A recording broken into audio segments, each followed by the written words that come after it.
জামাত ইসলামকে নিয়ে বেশি বাড়াবাড়ি করা এবং এদের সাথে বেশি ঘষাঘষি করা। আর এই যে একটা জামাত ইসলামের আমির এই শফিকুর রহমান সাহেব নিজেকে এমন আধুনিকতার তত্ত্ব দিচ্ছে যেগুলোর সাথে বাস্তবতার কোনো মিল নাই। জামাত ইসলামের একটা ধর্ম ব্যবসায়ী।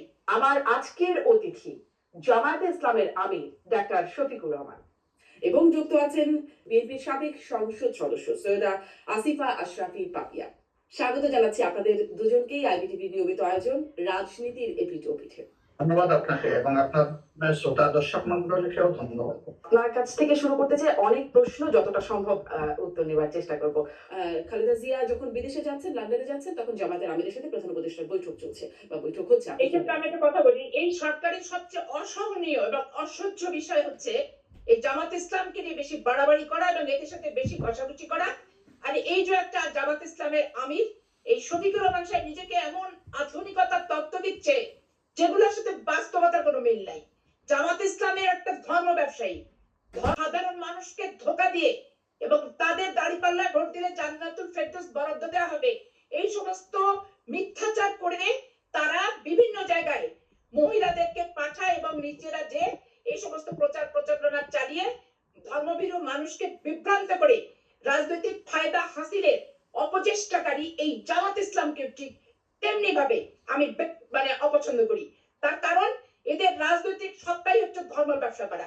আর এই সরকারের সবচেয়ে জঘন্য লাগে যে একে নিয়ে এত বেশি বাড়াবাড়ি করে, এত বেশি ট্রাস্ট করে, এত বেশি আস্থাশীল হওয়ার চেষ্টা করে যে মানুষের চোখে কিন্তু এই সরকার ধরা পড়ে যাচ্ছে।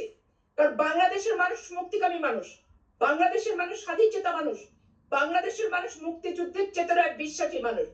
এই মুক্তিযুদ্ধ একটা মাত্র সংগঠনের কারণে মুক্তিযুদ্ধের চেতনাকে ক্ষতিগ্রস্ত করবে, আঘাত হানবে, এই জিনিসটা কিন্তু কেউ আমরা বরদাস্ত করবো না এবং আমরা বরদাস্ত করতে কিন্তু পারিও না।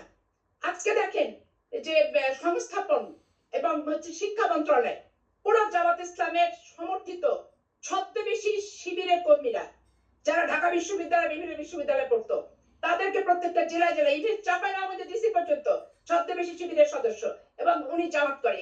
ওপেন জামাত ইসলামের লোকেরা বলে বেড়ায় যে আমাদের ডিসি তো জামাত ইসলাম করে, আমাদের সংগঠন করে। তাহলে আপনি বলবেন যে এইভাবে যদি প্রত্যেকটা জেলায় জেলায় ডিসি এবং তাদের শিক্ষা মন্ত্রণালয়ের এই আপনার শিক্ষা মন্ত্রণালয় আপনি জানেন যে প্রিজাইডিং অফিসার, পুলিং অফিসার শিক্ষকরাই হয়, এইভাবে যদি তারা এই সরকার প্রমোট করে রিক্রুট করে তাহলে সামনের নির্বাচনকে আমরা আস্থাশীলতার জায়গায় নিয়ে যাব কিভাবে, এটাও কিন্তু ভাববার বিষয় আছে। এক অপশাসক এক খুনিকে সরাতে যে আর এক খুনিকে পুনর্বাসন আমরা কিন্তু করব না, বাংলাদেশের মানুষ কিন্তু সেটা করবে না।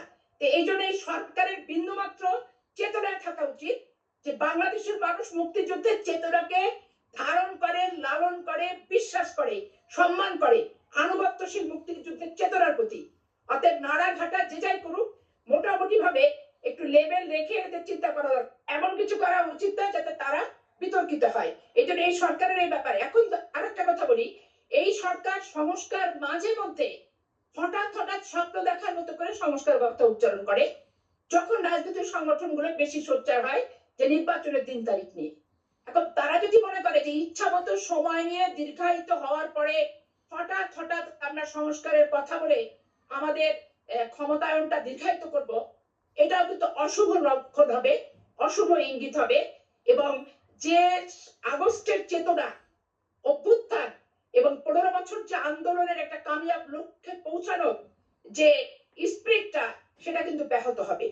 এরা যখন ক্ষমতার বিপক্ষে থেকে ক্ষমতাসীনদের নিয়ে এরা সমালোচনা করেছে, আজকে এরা বাজার দর নিয়ন্ত্রণ করতে ব্যর্থ, মানুষ মেনে নিচ্ছে দাঁতে দাঁত চেপে যে হচ্ছে ঠিক আছে একটা অবৈধ শাসককে সরিয়ে এসছে, একটু সময় দিই।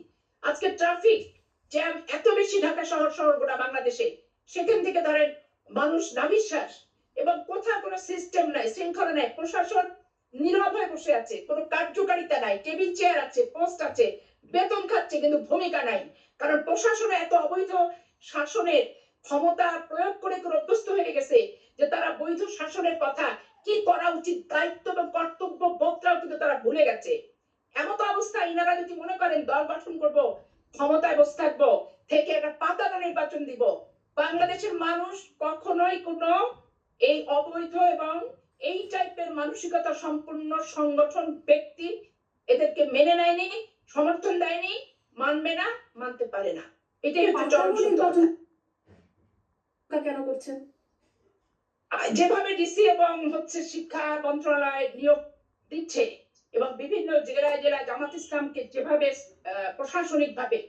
প্রশাসনিকভাবে যে দৌরাত্ম্যটা আমি উপলব্ধি করছি এবং কিছু কিছু ক্ষেত্রে আমি নিজে প্রত্যক্ষভাবে অবলোকন করছি, এতে আমার সন্দেহ হচ্ছে প্রথমত। দ্বিতীয়ত হচ্ছে এরা যদি সংগঠন তৈরি করে, তাহলে ক্ষমতায় থেকে সংগঠন তৈরি করলে তাদের অধীনে কি পাতানো নির্বাচন ছাড়া অবাধ, সুষ্ঠু, নিরপেক্ষ, গ্রহণযোগ্য সার্বজনীন নির্বাচন হওয়ার কোনো সম্ভাবনা থাকে কি? থাকে তো না। আমরা তো ক্ষমতার বাইরে, আমরা আগেও বলেছি যে আমরা নিজেরা ক্ষমতা থেকে নির্বাচন দিতে চাই না, আর কেউ ক্ষমতা থেকে নির্বাচন দেখ এটা আমরা চাই। এই সরকার জামাত ইসলামীকে নিয়ে অতি বাড়াবাড়ি, মাখামাখি, ঘষাঘষি এই বিষয়গুলো যে করছে, আসিফ আশিফ পাপিয়া বলছিলেন, আপনারা এটিকে মানে ঠিক এভাবেই দেখেন কি? আসলে কি এরকম কিছু আপনাদেরও মনে হচ্ছে? বিএনপি তো আমার সামনে নাই, আপনি আছেন। আপনি একজন সচেতন সাংবাদিক হিসাবে আপনি কি একটু বলবেন যে উপদেষ্টা পরিষদের কোন লোকটা জামাত ইসলাম বলছেন? ওনাকে জানা আছে, একটু বলতে পারবেন? এটা আপনার জোট সঙ্গী, একসময় জোট সঙ্গী, তারা আপনাদের সম্পর্কে ধারণা পোষণ করছে। Nobody is there. তারা কারা? তাদেরকে আমি কোনো দলীয় পরিচয়, কারো প্রতি সহানুভূতিশীল, কারো প্রতি দুর্বল, তার অতীত রাজনৈতিক সংশ্লিষ্টতা, এই নিয়ে আমি তাদেরকে প্রশ্নবিদ্ধ করা আমার জন্য আমি উপযুক্ত না। তাহলে আপনি কি বলবেন যে না, আপনার আসলে আপনাদের সাথে সরকারের বিশেষ কোনো সম্পর্ক বা কোনো প্রভাব নাই, আপনাদের সরকারের উপর কোনো গুরুত্ব নেই? 10টা দলের যেমন আমাদেরও তেমন, প্রশ্নই ওঠা। জি।